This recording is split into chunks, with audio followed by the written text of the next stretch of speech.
ننګرهار کې وروستۍ ګلۍ او بارانونو د ځاني زیان ترڅنګ ګڼ مالي زیانونه اړولي.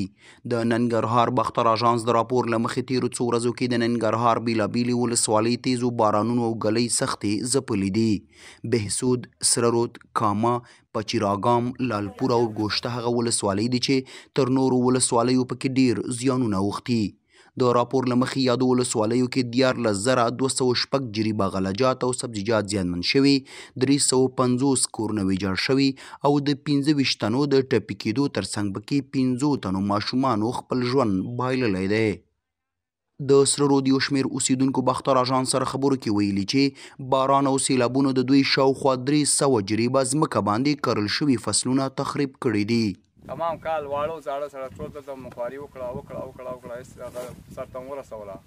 د الله کارونه د الله نظام دی نو پاک ویې د خلکو سره کومک وکړي. دا خلک ټول د یو کال خواري ټول آباد شو برباد شو چې د دغه خلکو سره یو څه کومک وکړي چې دغه خلکو یو جبران وشي د دې خلکو.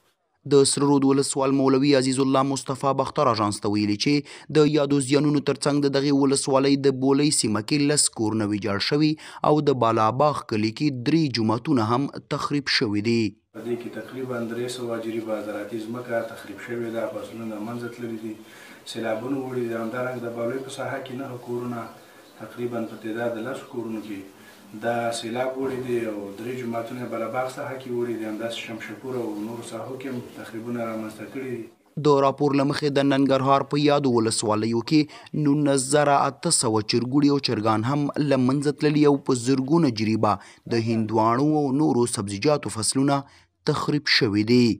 نیراوړ پیښو پر وړاندې چمتووالي ریاست تر چتر لاندې د مرستې رسونې پروګرام هم روان لري چې نن به هم 950 فامیلونو ته د WP محترمې ادارې په همکارۍ سره د یوې میاشتې خوراکي مواد ورسیږي.